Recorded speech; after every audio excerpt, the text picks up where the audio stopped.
وعمل فی سنہ وامن الناس بوائقہ دخل الجنہ او کما قال علیہ الصلاۃ والسلام۔ پہلی بات تو یہ ہے کہ آپ سب کو بہت بہت مبارک ہو کہ آپ حضرات نے ہمت کی، قرآن مجید تراویح کے اندر پڑھا سنا۔ اللہ رب العزت آپ کو یہ پڑھنا سننا اپنے دربار میں قبول فرمائے۔ دوسری بات یہ ہے کہ سب کو قرآن مجید کے فضائل کے بارے میں علم ہے۔ میں نے صرف ایک حدیث پڑھی ہے، اسی کے متعلق عرض کرتا ہوں کہ جناب رسول اللہ صلی اللہ علیہ وسلم نے جنت میں داخل ہونے کا مختصر راستہ بتایا ہے ایک مسلمان کو، کہ جب مسلمان اپنے فرائض پورے کرے، نماز روزے وغیرہ کے بعد مختصر سا راستہ، 3 چیزیں بتائی ہیں۔ پہلا یہ کہ من اکل طیبہ، کہ جو شخص حلال کھاتا ہے، یہ حلال کی بہت برکات ہوتی ہے۔ ہم لوگ روزہ رکھتے ہیں، رمضان گزارتے ہیں، لیکن جیسے ہی رمضان ختم ہوتا ہے تو ہمارے اندر تبدیلی نہیں آتی کہ رمضان سے پہلے جو ہماری کیفیت تھی رمضان کے بعد بھی وہی کیفیت رہتی ہے۔ جو کام ہم رمضان سے پہلے کرتے تھے رمضان کے بعد بھی کرتے رہے ہیں وہی۔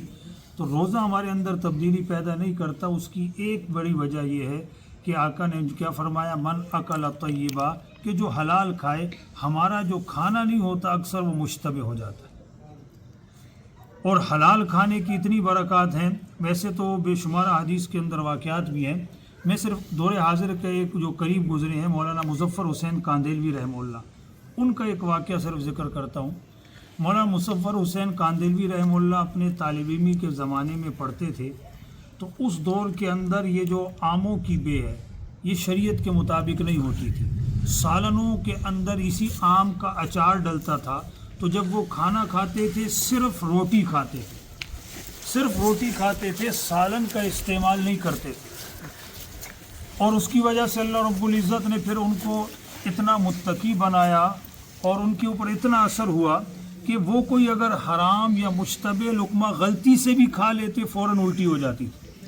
ان کے جو رشتہ دار تھے ان کی دعوت کرنے سے ڈرتے تھے، کہیں ایسا نہ ہو کہ ہم ان کی دعوت کریں، کہیں مشتبہ چیز نہ آ جائے اور یہ الٹی نہ کر دیں، تو ایسا نہ ہو ہماری بدنامی نہ ہو۔ تو یہ مولانا مظفر حسین کاندیلوی رحمہ اللہ، ان کی ترتیب یہ تھی کہ وہ دین کی دعوت کے لیے نکلتے تھے، کسی مسجد میں ٹھہرتے تھے 1 دن کے لیے، وہاں لوگوں کو دین سکھاتے تھے، پھر آگے چلے جاتے تھے دوسری مسجد میں۔ پہلے ایسا ہوتا تھا، یہ جو مسجد کا محراب ہوتا ہے اس کے ساتھ ایک چھوٹا سا کمرہ ہوتا تھا، یہاں پر مہمان رہتے تھے، اجنبی مسافر آ کر کے۔ تو ان کی عادت تھی 1 دن رہنے کی۔ ایک دن ایسا ہوا کہ ایک مسجد میں گئے، سارا دن دعوت دی اور شام کو اس کمرے کے اندر بیٹھ گئے۔ دیکھا مغرب کے ٹائم ایک نوجوان آیا، اس نے نماز پڑھی، نماز پڑھنے کے بعد دیکھا مہمان آیا ہوا ہے، گھر گیا اور 3 روٹیاں لے کر آیا کہ حضرت یہ آپ کے سامنے 3 روٹیاں ہیں، آپ چنانچہ 3 روٹیاں انہوں نے کھائی۔ اب ان کی عادت تھی 1 دن کے بعد نکل جاتے تھے، لیکن دوسرے دن بھی ٹھہر کے اس نوجوان کا انتظار کرنے لگے۔ دوسرے دن دیکھا نوجوان سارا دن غائب ہے، مغرب کے وقت آیا اور وہی نماز پڑھی، دیکھا مسافر ابھی بھی موجود ہے، گھر گئے 2 روٹیاں لے کر آیا، پہلے دن 3، ابھی 2 روٹیاں۔ پھر اس کے بعد یہ پھر ٹھہر گئے اس نوجوان سے تاکہ اس سے کھل کے بات کرے، لیکن نوجوان چلا گیا۔ تیسرا دن ایسا ہوا، پھر مغرب کے وقت آیا، اس نے دیکھا مہمان موجود ہے تو گھر سے اب 1 روٹی لے کر آئے، اور مولانا مظفر حسین کاندیلوی رحمہ اللہ کے سامنے آ کر ہاتھ جوڑ دیے کہ حضرت اب آپ یہاں سے جائیں، میں کل کے دن آپ کی مہمان نوازی نہیں کر سکتا۔ آپ نے پوچھا وجہ کیا ہے؟ کہا وجہ یہ ہے کہ میں ہوں، میری بیوی ہے اور میرا بچہ ہے، اور میں صرف اتنا کماتا ہوں کہ 3 روٹیاں گھر لا سکوں۔ 1 روٹی اپنے خود کھاتا ہوں، ایک بیوی کی اور ایک بچے کی ہوتی ہے۔ پہلے دن ایسا ہوا ہم تینوں نے فاقہ کیا، 3 روٹیاں آپ کو دے دی۔ دوسرے دن میرا بچہ فاقہ نہیں کر سکتا تھا، اس کا حصہ دیا میں نے، اور میرا بچہ فاقہ نہیں کر سکتا تھا، اس کا حصہ دیا میں نے، اور میری بیوی نے فاقے سے گزارا۔ آج ایسا ہوا 2 دن گزر گئے، میری بیوی بھی فاقہ نہیں کر سکتی ہے، تو میں بیوی کا حصہ بچے کا حصہ دے دیا ہے، اپنا حصہ لے کر آیا ہوں، اور کل 3 دن ہو جائیں گے، تیسرے دن میں بھی فاقہ نہیں کر سکتا، تو آپ چلے جائیں۔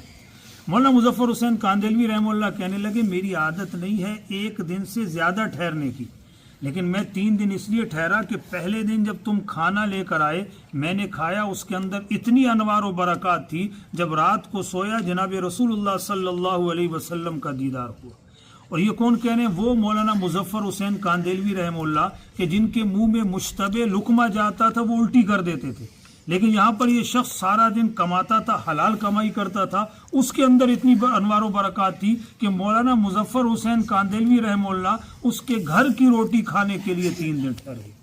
تو یہ حلال کی برکات ہوتی ہے، اس میں بندہ یعنی ہمارا اصل میں آج کل مزاج یہ بن گیا کسی نہ کسی طریقے سے مال آئے، حلال آتا ہے، حرام آتا ہے، کسی کے اوپر ڈاکہ ڈالیں، کسی کو دھوکہ دیں، بس کوئی ناجائز ایپ ہو، کوئی بھی طریقہ ہو، کسی نہ کسی طریقے سے مال آنا چاہیے، حلال ہو یا حرام ہو، اس کی ہم پرواہ نہیں کرتے۔ حالانکہ جب کھانے میں حلال آ جاتا ہے، وہ تو حدیث بھی ہے کہ ایک آدمی سفر کے اندر ہے، پراگندہ بال ہیں، اللہ کو گڑ گڑا کر پکار رہا ہے، اس کا کھانا حرام کا، پینا حرام کا، لباس حرام کا، دعا کہاں قبول ہوگی؟ تو ہم بھی دعائیں کرتے ہیں، کہاں قبول ہوتی ہے؟ تو پہلی چیز یہ ہے کہ فرمایا من اکل طیبہ، کھانا وہ حلال کا کھائے، وعمل فی سنہ، اور زندگی گزارے سنت کے مطابق، سنت کے مطابق زندگی گزارے۔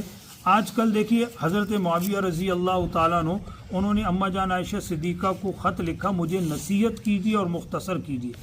تو اماں جان عائشہ صدیقہ رضی اللہ تعالیٰ عنہ انہوں نے کہا میں آقا کا فرمان نقل کرتی، اور آقا کا فرمان نصیحت کے طور پر بھیجا۔ اس میں یہ تھا، آقا نے فرمایا کہ جو اللہ کی رضامندی طلب کرتا ہے لوگوں کو ناراض کر کے، اللہ رب العزت لوگوں کی ناراضگی کی طرف سے اسے کافی ہو جاتا ہے۔ مطلب یہ کہ لوگوں کی ناراضگی اس کو نقصان نہیں پہنچا سکتی، اور جو لوگوں کو راضی کرتا ہے اللہ کو ناراض کر کے، اللہ اسے لوگوں کے سپرد کر دیتے ہیں۔ آج ہمارا معاملہ کیا ہے کہ ہم کیا کرتے ہیں؟ لوگوں کو راضی کرنے کے لیے اللہ کو ناراض کرتے ہیں، لوگ کیا کہیں گے، اور شریعت کا جو طریقہ ہے اس کو چھوڑ دیتے ہیں۔ حالانکہ ہمیں چاہیے اللہ کو راضی کریں، لوگ ناراض ہوتے ہیں ان کی ناراضگی کی پرواہ نہ کریں، اللہ رب العزت ہماری حفاظت کرے گا۔ تو دوسرا فرمایا وعامل فی سنت، سنت کے مطابق عمل کرے۔ تیسرا فرمایا وامن الناس بوائقہ، کہ اس کی تکلیفوں سے لوگ محفوظ رہیں۔